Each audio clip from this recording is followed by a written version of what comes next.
Something that's definitely going to happen in the coming 5 years. Big job disruption. This is Thomas Wolf, co-founder and the chief science officer of Hugging Face, the open source platform shaping the future of AI. We met at Viva Tech to talk about the future of work and how to stay ahead. What skills will actually matter in the age of AI? How do you stay relevant when entire industries are being disrupted? And how close are we to having robots inside our homes? So what's your advice to people who are studying for 5 years to do something that might be disrupted? Yeah, I would say the two advice. One is definitely... Hello, everyone. Welcome to Silicon Valley Girl. We have Thomas today, who's co-founder of Hugging Face. Thomas, thank you so much for being here. Thanks for having me. It's a pleasure. Please explain, how can I, a non-technical person, use Hugging Face? Can you explain the concept? Okay, so to be clear, Hugging Face is still mostly done for technical people. Most part of the website are made for software developers who want to develop something with AI. Mm-hmm. So that's the two. We have three main parts on the website. We have models, datasets. You want to use them if you're developing a new app with an AI component and you don't want to use a closed source solution like OpenAI or Anthropic, but you want to be able to own the full stack. You want to have an open source solution like your open source code. So in this case, you will go on our platform. You'll select the right model for your task, for the application or website you're building, and you'll download it. But there is one big part of the website that we created recently, and that's actually growing exponentially, which is much more accessible. And it's called AI Apps. Mm-hmm. It's kind of an app store of AI. So we call that Spaces. These are very kind of small websites. You can go on Hugging Face /Spaces. You have a search bar and basically just type something you would like to do with AI. You can type, I don't know, I want to remove the background of an image. I want to get the speech for a text I'm reading, like 11 Labs type of thing. Or I want to, generate a 3D character out of an image. And here you will have like spaces that are created by a community. You can select one, and here you have a very no code, easy button interface that lets you do this kind of magical things, basically. And you use them on your platform, or you can migrate to your own app that you're coding with? So the nice thing is you can use that directly from the platform. Then we provide the compute. It's like a website, right? You just, if you want to generate an image from a prompt, like Midjourney, you type this, you will have like a dozen of them. Some of them are more likes, for instance. So you can select the most popular one. You go there, you type your prompt, you get the image. Now, let's say you want to do that offline, for instance. You can also git clone the space. You can download it, and then you can run it on your PC. If it's powerful, depends a bit on the AI model. Some of them are quite big, so you might need quite a large model. But do I need a vibe coding app to make it an actual app? There is actually even one of the most popular space right now is a vibe coding space. Yeah. It's a free one. It's called DeepSight. It's used the Chinese model DeepSeek, which is a free model, but it doesn't run through the Chinese server, right? It's run locally. So no worries about your prompts getting through the People Republic of China. But this is vibe coding one that you can also download it and you can create a website. How do you think about ownership when you use somebody else's like open source code? For example, as a creator, I decide to create an app where I generate an image or like a character that I'm going to use later. And I use that app to create a character. Who ends up owning it? If I decide to migrate it later from my app, sell rights to Disney, etc., how do you think about it? So the way I think about it is mostly informed by what we have in code. So in code, we have this open source movement. And in a nutshell, the idea of open source is when you write some code, instead of just keeping it secret, you can also decide to share it with everyone. You can put a license on it, and it's actually better to put a license usually. Most of these license, the most popular right now are the MIT or Apache license. And what they will say is something a little bit like Wikipedia. Basically, you can use it, you can edit the content, but you're supposed to credit the original creator of the code. So basically, just not take credit for yourself on something that someone else has built. You can have also a more complex license where you will ask, the people to pay if they have a commercial application or something like that. Yeah. So it's just interesting for me, because I've seen, for example, in media, sometimes you sell your image, like a photo, to an agency for like $15. Yeah. And they put it on all the billboards cross country and make millions on it. And you're like, damn, and I sold it for $15. You have to accept to do that. Yeah. In software, we have the same problem, which is some people have created amazing software that power actually everything around us, including Linux or in the scientific computing, you have something very famous called NumPy, which PyTorch, which everyone uses somewhere. And these people have definitely not earned even a very tiny fraction of the business value that was generated out of it. So, do you think they're happy? Have you talked? I think a lot of people do that for the mission. They think that it's better to maybe earn less, but have something that's freely accessible that everyone can use without having to pay. I think it's a bit their choice, because you can also decide to create a nice business and company around an open source model. That's called open core. One idea is that you open source a core base, and then the features that are more especially interesting for business, maybe around security, maybe some features around, I don't know, how you integrate with additional business suite. Then you keep this private and make people pay for that. And the reasoning is, if you need this feature, you're actually making money, so you can share. That makes sense. That makes sense. Let's take a quick break and talk about AI agents. If you're trying to figure out how to actually use AI agents in your business, not just talk about them, I have something for you. There is a new guide from HubSpot that cuts through all the AI noise, and honestly, it's one of the most useful things I've seen on this topic. The playbook for success in 2025 about AI agents is built by people leading HubSpot's marketing, the CMO and SVP. So if you're running a team or just trying to keep up, this is the playbook. So what's inside the guide? So first of all, they talk about marketing. You'll see how AI agents can help with content creation, social posts, campaign analytics, all the stuff that usually takes hours. This way, your team can finally focus on ideas, not grunt work. Then sales. AI agents can do the prep, research, meeting notes, follow-ups, so your sales team can just focus on closing. And third, in ops, AI agents are, of course, super practical.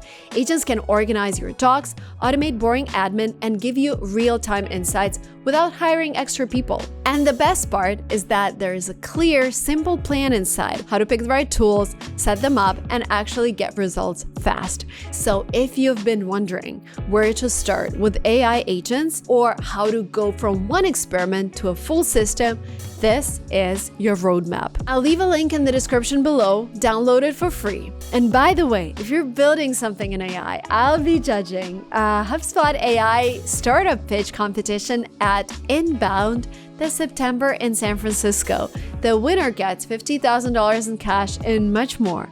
Applications close July 25th, so do not wait. I would love to see your name there, and I would love to meet in person. Thanks again to HubSpot for sponsoring this video.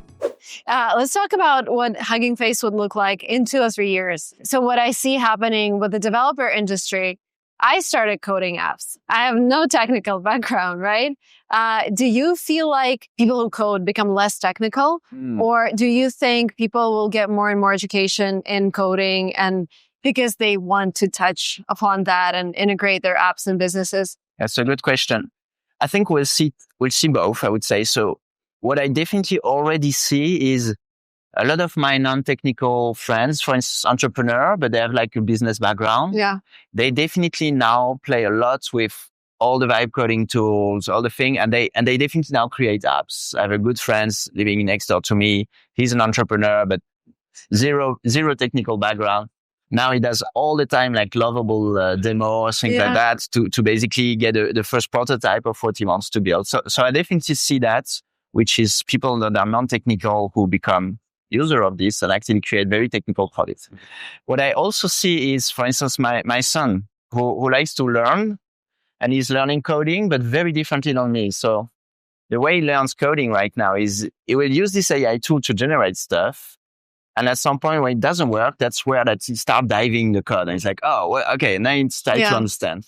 And the way I learned code was much more, I would learn the basics and I would learn the second level. And so like very organized, I think, in a way. So they're learning that very differently. But I don't think it's going to be less technical in the end. It's just a different way of learning where you directly get some results. But then because these tools have some limitation, you still need to learn coding. I think it will still. So we'll need more developers. Is that what you're saying? I think we'll also have a developer pool that will grow. Yeah. Interesting. Let's talk about your kids. Since you mentioned your son, he recently presented an app that he coded. What are you teaching your kids? And how were you raising them so that at 12 years, old, they're already doing something really cool. It's a big question, huh? Yeah. I don't pretend to have any answer. I would say that I'm really certain of. What I know, I think, is there is some value that I would still think will be timeless. One of them is kind of creativity and basically, not being afraid of creating new things. Because I think in the future, there will always be LLM. What we see when we use them is that they're still not very good at creating really novel things. They're very good at doing what you kind of expect them to do. They're actually trained. They're trained to predict the most probable, the most likely next token, right? So when you ask them something, they will create the most likely thing. Often when you want to really create something new, and you know that very well, I guess, when you create like a video and you want something, you have to be creative. You have to invent something that's a bit out of the ordinary. Yeah. If you just do the same thing as everyone, just nobody notices you. Absolutely. And so these skills like this maybe a fact of not being self-censored and being creative, I think will always be useful. I think another How do you thing, teach that? Yeah, I don't really know. If they make a mistake, you're like, just try again. We've been trying to teach creativity for quite some time, I think. In the US, it's very great. There is some country in Europe, and you see that where it's actually very great. One example is, we were talking just recently about Stockholm and the Swedish ecosystem. They have a lot of focus on creativity at school. And I think it helps maybe also bringing out great entrepreneur like Daniel from Spotify, Sebastian from Klarna. The French system is not the best for creativity. We're like, you're supposed to learn what's in the list and not to go too much out of the ordinary. So I think probably you don't want to take too much inspiration from just the French system. Did you teach your kids to code? Did you tell them like, hey, this is where you have to be. This is the future. Like sit down and code. Yeah, I tried, but it's always the thing with kids. If you're too obviously trying to push something on them, they're just gonna they're gonna say that's your thing. That's not my thing. So I tried just very smoothly. So one example, last Monday, I just brought him at a conference with me and just seeing entrepreneur. It was like, oh, that's very interesting. So just trying to, I think a way to see that is you can just open their horizon. You can just try to show them a lot of things and not saying you have to do that, but just this is possible, right? Yeah. So it's the same with AI tools. You can just show them the tools and then they use them if they found it interesting or fun. And then they will do this themselves, hopefully, and discover this tool themselves. I know. I'm like, so my daughter's a 4 and 5 and I'm like, what do I teach them? Like, what is the world going to look like? What do you think the world's going to look like 5 to 10 years? It's going to be very different, huh? Pretty sure. I mean, there will be common things. I'm pretty sure there will still be people talking, podcasts and things, because we really like human interaction. I think this won't disappear. But we will have all this AI automation. A lot of the work I do just now, this past few months, has been around robotics. We just acquired a robotics company. Yeah. Is it going to be a commercial or? Yeah. It's going to be very accessible robots that can be used mostly by developer, but I want to make it also something that you could even use with your kids to teach robotics if you want. One thing I do like about robots, for instance, give kind of physical presence to AI. Yeah. Easily AI, we just call it like even Alexa. We say, hey, Alexa, but you don't have any idea. Yeah. And I like the idea of having like a physical and AI is here. Yeah, you see some movement. Looking at me, it's looking at this. Yeah. I kind of like this. Is it also going to be something like you have a robot, but then you go to Hugging Face and you can upload all the open source apps? Yes. And the cool thing is you can teach things to your robots and you upload them on Hugging Face and you can share them with everyone in open source ways. One nice thing with the robots is you buy them, they can do like 20 things. And then when you actually explore them all, you just put the robot inside and it's well. But here, if it's connected to an open source repository that's growing with people inventing new things, the robot that helps you cook or the robots that, play with this or the robots that can clean something and that share them with everyone, you could have something that actually grow with time. Yeah. So I'm very excited about that. It looks like it's like kind of the future Apple store, right? When you have this device, but it's actually a robot and you have all these apps that you can also tailor for yourself, like, hey, set up cameras for me or whatever. And just watch the sound. Yeah. So I'm pretty bullish that in a couple of years, we'll have quite a lot of robots going around. Probably at conference like this, we'll have you start to have a lot of them also already. I saw a robot buggy at the restaurant. At the restaurant, not sure. There was one at the restaurant. Just walking around. Just helping. When I was having a baby, we had a robot in our hospital in San Francisco. Oh, yeah, to move things around? Yeah, for like bedding, whatever. When is the year when every family, I'm speaking for moms here who hate laundry, when are we going to have a robot in our household to help us with daily things? How far are we from that? I think that the technology itself is very close. I would say on the tech side and the maybe prototyping demo, I would guess next year can have some stuff. And then the main question is the price of the thing. And that's price and regulation, I feel price like. and regulation, Yeah. for sure. Yeah. There's two aspects. The security aspect will be very important for robots. I mean, there is question for safety in AI, but I mean, saying a bad words, by ChatGPT is not the same as a robot, like, making punching something. So there will be question like that. But the second one is if this robot costs like $80,000 or something like that. What do you think? What do you think it's going to cost next year? Or versus in 5 years? So the early one will still be like the price of a car right now. I think that you need two hands that can grab things. So usually it's around 15, 20K. I would love to see them much cheaper.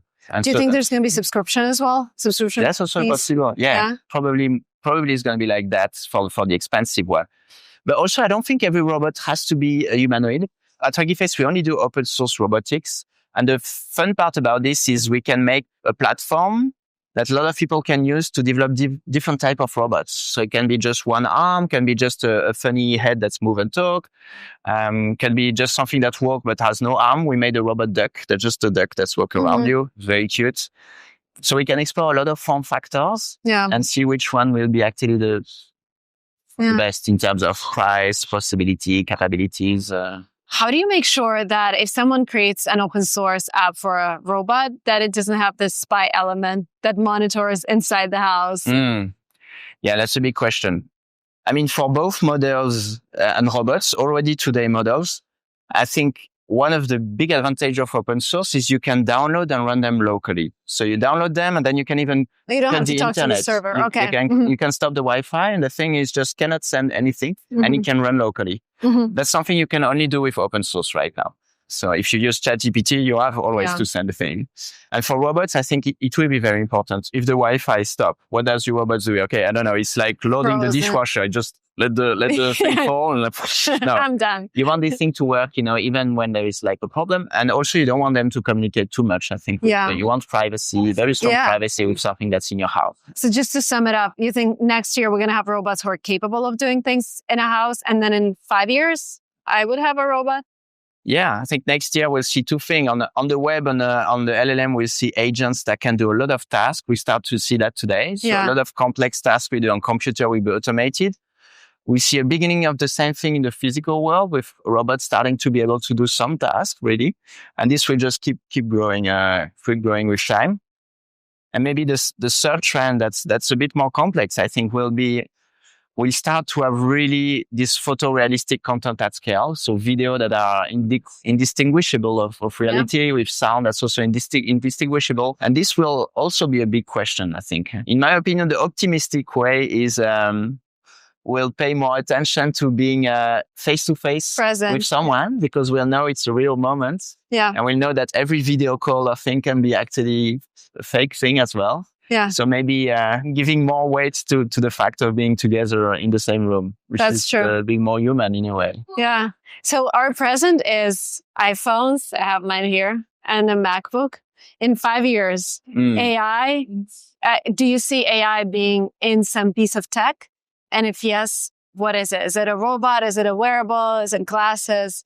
Yeah, it's a good question. My view of AI is we have a big trend that started last year, which is we can do much smaller AI models that are actually very high performance. And so this means you can start to embed them a bit everywhere. There's a lot of people that are working on AI chips that will be much more optimized, consume less energy. And this, according to me, it points to a future where you have like AI a bit diffused everywhere, just like electronics. We have electronics in our camera, in our smartphone. And so we'll get used to having basically all our electronic system that just understand much better what we want to do. Let's wrap up with this question. Imagine we're here in 5 years. And can you talk about the wildest thing that's going on in the world in 5 years? Yeah, one of my most exciting direction right now in AI is using all the techniques we've learned to train good AI models, so kind of train intelligence model, applying that to other field of research, applying that to discovering new materials for battery, applying that to, weather prediction, applying that to fusion energy, So my hope is in 5 years, we'll have some of these things that are maybe not just a chatbot. A chatbot is nice, but it's not like changing the world in a way. Like it's not, inventing things that make us actually solve big challenge, right? And so all these things that I group them generally in the idea AI plus science. So you take very smart AI models, or you take just knowledge we have around this model and try to apply that to a scientific field where you can do a fundamental breakthrough. I think this is something that's exciting me a lot. So do you think now. Cancer will be cured in 5 years? Of things, right? Yeah. Cancer, I'm not sure, because it seems like the more we look in deeper, the more it's kind of a very complex, but definitely some disease, and also definitely in material science, there is some super exciting developments. Mm-hmm. Material science is kind of this unsexy scientific, field that actually can change a lot of things because it unlocks smart, better batteries like carbon dioxide trapping, all this type of things that can be fundamental in, just solving huge problem like climate change. In 5 years, what do you think about unemployment? A lot of people are worried about that when it comes to AI. I think there is two main trends. One that I used to be for a long time in this was AI will unlock so much creativity. Start from kids, when I do vibe coding with my kids, they have a lot of ideas for a website to connect.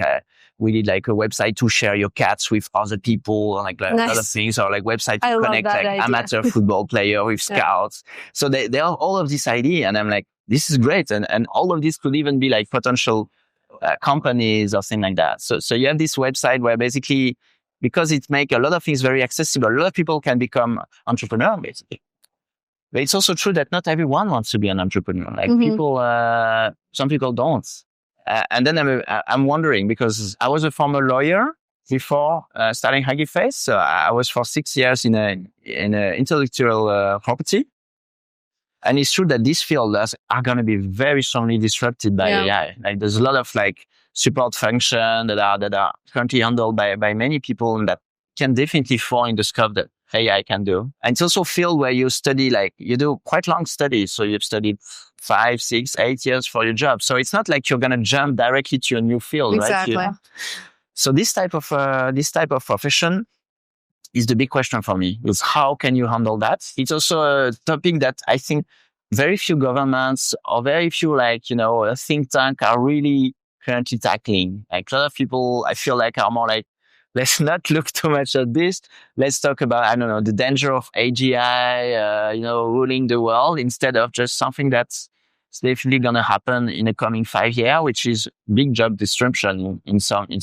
So what's your advice to people who are studying for 5 years to do something that might be disrupted? Yeah, I would say the two advice. One is definitely use these tools and try to see what they are capable of, because you want to become the master of this tool, right? And you want to be able to use them in your profession. So you have to stay in touch with this revolution. You cannot just ignore it.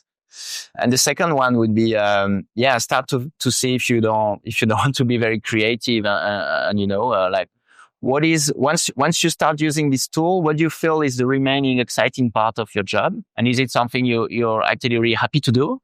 Mm-hmm. And if not, I think it's time to see if you don't want to create something new, or if you don't want to start something new. Yeah. And that was the first. You said you had two opinions on that. So the first, the first one is everyone become an entrepreneur, basically. Yeah. But I think the second one is kind of the panel, which is, I'm not sure everyone wants to become an entrepreneur. And here I don't have a great answer. I think this is something that should be probably tackled as a society. It should be already just being discussed in the government. So it's obviously tied to universal basic income, but also.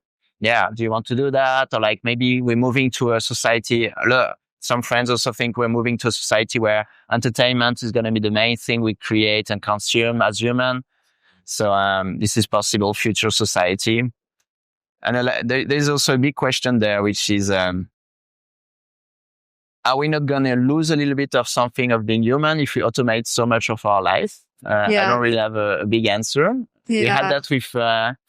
the GPS is a good example, right? So now, we can't read the maps anymore. We don't really know where we are really in the city, because it's so easy to be guided by the machine. Absolutely. So we definitely lost a little bit of something. This is all very interesting. Thank you so much. It's an amazing conversation. I don't know. I try to stay excited about the future, especially now you mentioned content creators being the driving force. Thank you so much for being here. It was really inspiring. Thanks. It was a fun discussion.